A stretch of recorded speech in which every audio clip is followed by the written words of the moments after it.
Olha, nesse primeiro bloco do Gazeta Entrevista, nós vamos conversar com o prefeito de Rio Branco, Marcos Alexandre. Aliás, nós vamos conversar com ele em 2 blocos e vamos falar sobre vários assuntos. A gente tem acompanhado aí o município de Rio Branco, a prefeitura, enfrentaram recentemente a enchente do Rio Acre. E o município ainda sofre, como todo o estado, com os impactos da enchente do Rio Madeira. E o prefeito vai nos dizer como é que está a situação, a avaliação dele sobre os impactos no âmbito da administração municipal, quais medidas estão sendo tomadas para minimizar esses danos. Boa noite, prefeito. Boa noite, José. Então, prefeito, já vejo aí que o senhor traz aí várias informações, números, né, inclusive um mapa também. Exato. Dos impactos da enchente do Rio Madeira. Como é que Rio Branco está sendo afetada do ponto de vista da administração municipal? Olha, primeiro eu queria dar boa noite às pessoas que estão em casa, agradecer elas poderem acompanhar essas informações que nós vamos prestar agora, viu, Rogério? Quero agradecer também à TV Gazeta pela cobertura, porque num momento como esse que nós estamos vivendo, é muito importante que os meios de comunicação possam levar à população o que de fato está acontecendo, né? A gente tem aí um momento difícil. Ontem eu dizia na coletiva, sem dúvida nenhuma, um dos maiores desastres naturais que nós já sofremos na Amazônia. Eu sou engenheiro civil, acompanho essa questão hidrológica, né? Principalmente quando se vai projetar uma rodovia, você projeta e avalia as máximas cheias da história para projetar uma rodovia ou uma ponte, Rogério, mas eu nunca vi nada igual como o Rio Madeira. Nós estamos aí com cerca de 1,70 de lâmina d'água acima do leito da estrada. Na sua opinião, prefeito, por que isso está acontecendo? Claro que há o fenômeno natural, aí a gente vê imagens que estão sendo exibidas, mas há também o componente técnico, né, na Exato. Construção da rodovia. Olha, Rogério, a rodovia é projetada para suplantar a máxima cheia dos rios e igarapés, ou seja, os cursos d'água que estão no seu entorno, e as pontes também. Mas o Rio Madeira superou em muito a máxima cheia já registrada na história. Nós tivemos um exemplo em 2012, a máxima cheia do Rio Acre, 17,64. Esse ano foi a 4ª maior dos últimos 20 anos. Mas olha só a imagem que está sendo vista aí. É impressionante. Uma coisa parece um mar d'água. Surreal, né? Uma coisa surreal do caminhão ainda passando. Então nós temos aí 1,70 m acima da cota da rodovia, que é projetada para suplantar a máxima cheia. O senhor acha que as hidrelétricas tiveram algum impacto nisso? Olha, Rogério, é difícil a gente avaliar, porque nós não estamos com os números aqui em mãos. Mas eu posso dizer uma coisa, como engenheiro civil. Nós temos um volume de chuva acumulado no período que nós jamais vimos. Desde janeiro chove muito na cabeceira, no caso do Rio Madeira é na região de Madre de Dios, né, ali no Peru. Então o volume de chuva é muito grande. Para nós aqui no Acre também foi. Nós temos aqui nos últimos 4 meses mais de 1.400 milímetros de chuva. Isso é quase chuva de um ano acontecendo em 4 meses. Novembro foi mais de 20%, dezembro 51%, janeiro 39%, em março, quando nós estávamos no dia 8, já tinha chovido todo o mês de março previsto.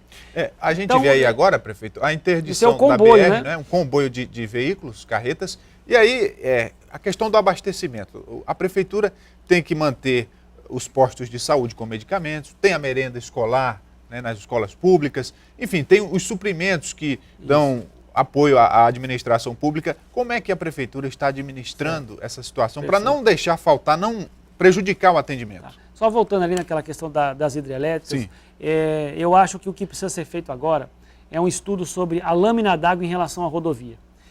Que alagar, eu não tenho dúvida pelo volume de água, Rogério. A questão é o impacto das bacias que se formam, principalmente nesse momento de uma cheia muito grande, em relação à rodovia. Então acho que tem que ser feito o estudo, talvez tenha que levantar o grade, que a gente chama, mas a altura da rodovia para poder suplantar. Nós estamos diante de um novo fenômeno. Então a máxima cheia do Madeira passa a ser essa. Então você tem que replanejar a infraestrutura que está passando próximo ao Madeira para que a gente não tenha. Então nós estamos agora tendo um fenômeno que ocorre na engenharia a cada 100 anos.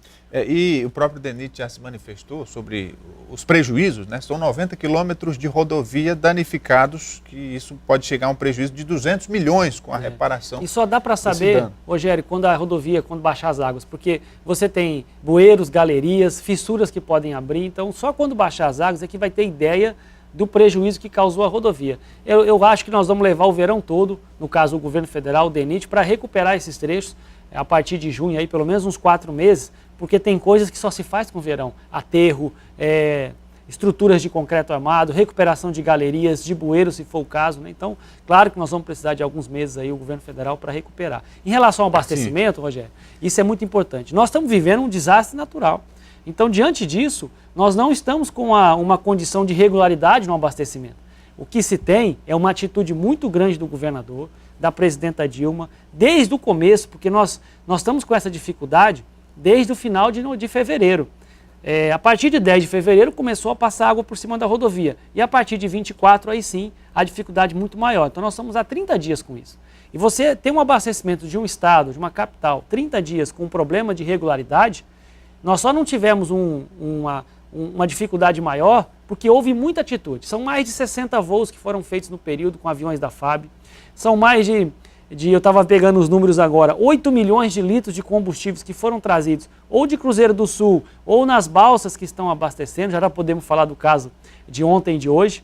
Nós tivemos, só hoje em Rio Branco, chegou 12 toneladas de medicamentos com o avião da FAB, além de outros produtos que passaram pela balsa nas condições de adaptação que estão sendo feitas ali em Mutum, Paraná e Palheiral, ou vieram do Peru também, que os empresários estão buscando cimento, buscando até ferragens. Por falar em material de construção... Então esse esforço do governador, da presidenta Dilma, dos empresários, é que tem garantido que a gente não tenha falta dos essenciais produtos e também dos medicamentos mais importantes. O senhor falou aí de material de construção. A prefeitura trabalha com isso também, por exemplo, o asfalto, né? A operação tapa-buracos teve que ser suspensa já há algumas semanas. Como é que a prefeitura está trabalhando essa questão? Nós tivemos um abastecimento, um pouco antes da semana passada, 2 carretas conseguiram chegar nesse esforço. Uma coisa, Rogério, tem que ser dita. O governo do Acre mandou equipamentos, né? Conseguiu equipamentos lá em Rondônia para fazer essa informação que eu tenho, lá do gabinete, para fazer a adaptação em algumas balsas, até mesmo o DENIT está ajudando isso, para poder fazer a adaptação, porque ali entre Palheiral e Mutum, Paraná, estão fazendo 2 travessias de balsa para poder fazer chegar os carros. Então, o asfalto, com esse problema, nós tivemos 2 carretas chegando há 15 dias, nós estamos mantendo o tapa-buraco nas vias mais importantes da cidade, nos eixos estruturantes e nas linhas de ônibus. E eu vou contar muito com a compreensão da população, porque nós só vamos regularizar isso quando tiver um abastecimento maior. Nós estamos agora trazendo pelo Purus uma balsa com mais de 300 toneladas, deve estar embarcando de hoje para amanhã de Manaus. Nós fizemos uma aquisição emergencial e estamos trazendo por Boca do Acre. Com isso nós garantimos aí, pelo menos por mais 30 dias, até que o rio dê condição de vir por rodovia, né? O rio de condição de vir por rodovia é algo que a gente nunca ouviu, mas é o caso, né? Baixe o nível da água. O rio baixa. Então, nós estamos, nesse momento, fazendo nas vias principais e nos corredores de ônibus. Prefeito, e por falar nesse assunto, a gente vê, né, ao longo das últimas semanas, uma quantidade de ruas um pouco maior, de pessoas reclamando das condições, né? Tem as ruas do povo, que foram asfaltadas um ano e pouco, e muitas delas já estão dando problemas, né? O senhor, até como engenheiro, né, entende do assunto. Como é que o senhor vê? É normal uma rua que foi asfaltada há um ano, por exemplo, já está cheia de lama, buracos? Olha, Rogério, eu vou dizer o seguinte, não é normal você ter problemas com pouco tempo.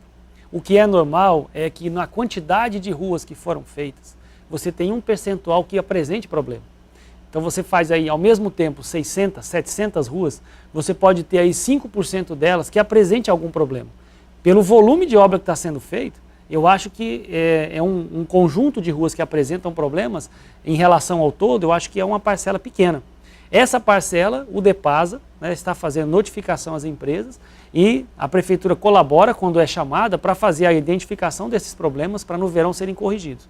Os que apresentaram no inverno passado, no verão e nesse inverno está programada a manutenção delas. Agora, também tem o desgaste que ocorre no inverno. No inverno como esse nosso, ruas que nunca tiveram problemas, nós tivemos agora problema de... Vou dar um exemplo ali na ladeira do Bola Preta. O rio encheu, apareceu uma cratera grande lá. Nós não tínhamos problema, é uma via ali da Estrada da Sobral. Ali perto do ginásio coberto, no acesso principal do Aeroporto Velho, também tivemos um problema, por conta da alagação, por conta do inverno. Então nós temos uns problemas que se agravam com as chuvas e temos esses que são problemas de obra, que na minha concepção é a minoria. Esses as empresas estão sendo notificadas e têm responsabilidade para corrigir durante o verão.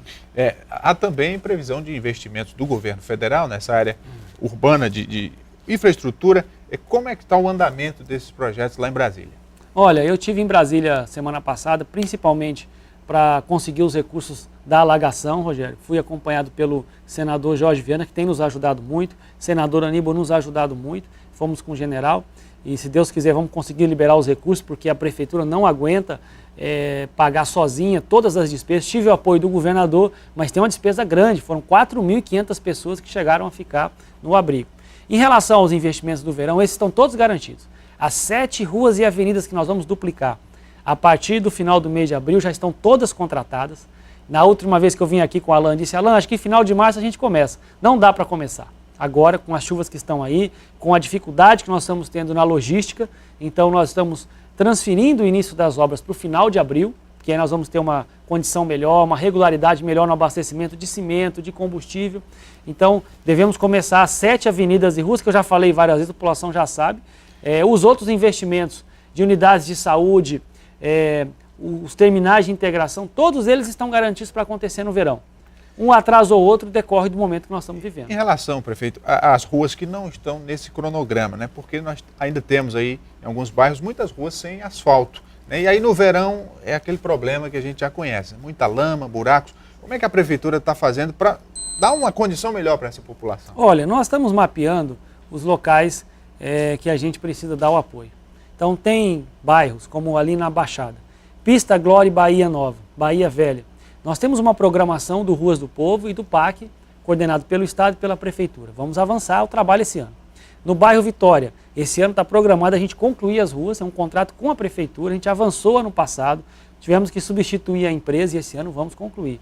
Temos ali na região da Vila da Amizade, Vila Acre, também vamos concluir esse ano a programação que nós demos sequência no passado, também substituindo a empresa. Agora, tem bairros que estão na programação do Ruas do Povo, e esse nós estamos conversando com a comunidade em relação ao cronograma de obras, e tem aqueles que nós vamos fazer a manutenção ou o melhoramento, com pissarra, com bueiro, com drenagem. Então, os presidentes de bairros estão sendo informados para nos ajudar a informar a população do trabalho que vai ser feito no verão. Ainda tem alguns assuntos ainda nessa linha, questão dos ramais, né? Falar também do transporte coletivo urbano, mas daqui a pouco, depois do intervalo, o Gazeta Entrevista vai dar uma paradinha e volta já, não saia daí.